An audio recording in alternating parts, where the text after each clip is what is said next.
Es una rama de la física que estudia la relación entre las fuerzas que actúan sobre un cuerpo y los efectos que se producirán sobre el movimiento de los cuerpos.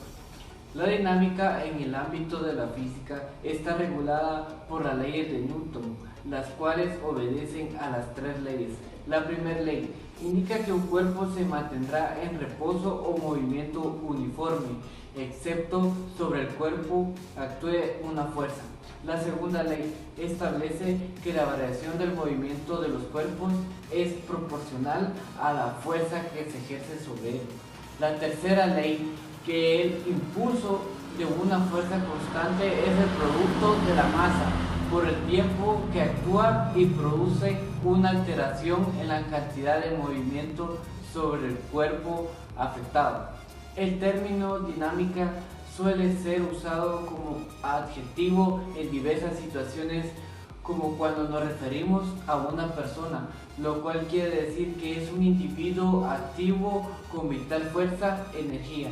Como sucede, se desenvuelve una situación, y cuando hace referencia a movimiento, como aquel o aquella canción, tiene un ritmo dinámico.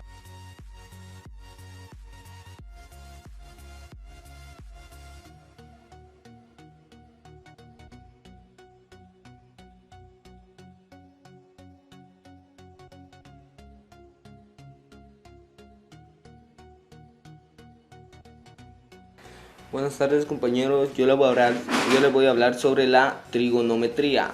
La trigonometría es una rama de las matemáticas cuyo significado etimológico es la medición de los triángulos, derivada de los términos griegos trígonos, que significa triángulo, y metron, que significa medida.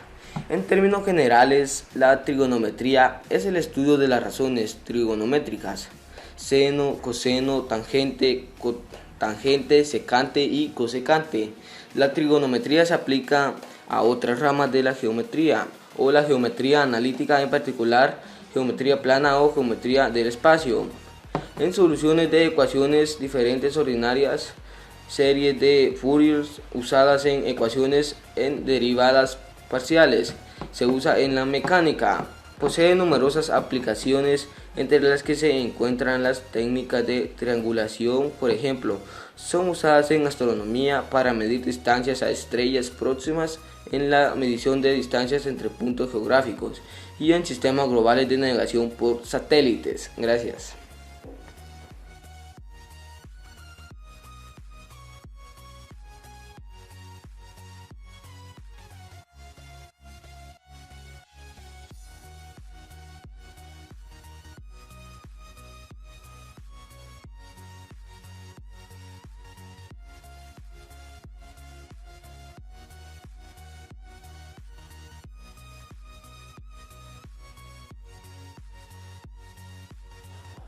Buenos días, compañeros. El día de hoy yo les hablaré sobre la cinemática en una dimensión.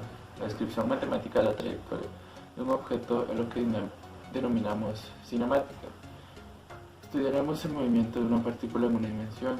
Este es un ejemplo muy simple, pero contiene todas las ideas básicas de la cinemática en más dimensiones. Y aquí podemos extendernos a los casos de 2 y 3 dimensiones, cuando nos referimos a una partícula. Hablamos de un objeto puntual, despojado de dimensiones. Su descripción natural es la de un punto matemático. Esta aproximación al mundo real es de gran utilidad. Por ejemplo, cuando se estudia el movimiento de la Tierra en torno al Sol, la distancia relevante es la distancia Tierra-Sol. En este caso, el tamaño de la Tierra es despreciable, y esta puede ser tratada como una partícula en lo sucesivo. Repetiremos esta misma reducción del tamaño con diferentes objetos. El movimiento de una partícula en una dimensión no lo podemos imaginar como un desplazamiento a lo largo de una línea recta, en forma natural. Es posible asociar esta línea con el eje de los números reales.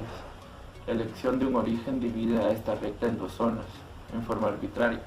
La denominamos lado positivo a la derecha del origen y negativo al restante.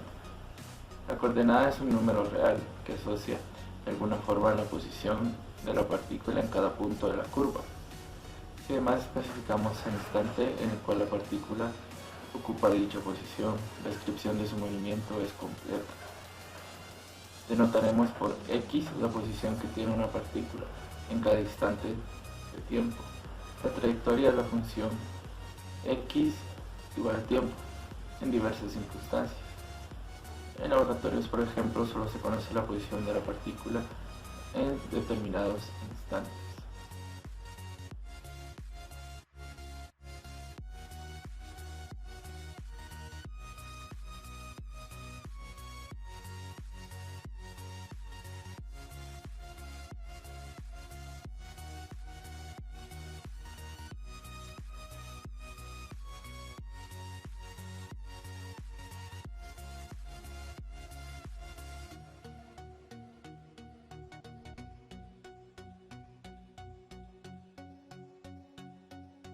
Cantidades vectoriales.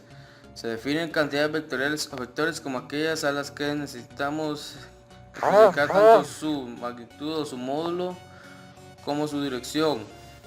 A diferencia de las cantidades vectoriales, una cantidad escalar solo tiene magnitud pero no tiene dirección.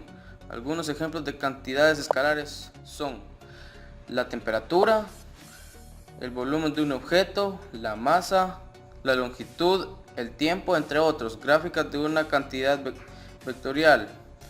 La fórmula de notar una cantidad vectorial es colocar una flecha sobre la letra a utilizar o escribiendo la letra en negrita. Para clasificar cantidades vectoriales se necesita un sistema de referencia. En este caso utilizaremos el plano cartesiano como sistema de referencia. La gráfica de un vector es una línea cuya longitud representa la magnitud y el ángulo entre dicha línea y el eje Y. Medio de este sentido antinotario representa su dirección. Se debe especificar cuál es el punto de partida del vector y cuál es el punto de llegada. También colocar una flecha al final de la línea que apunte al punto de llegada, a cual indica el sentido del vector.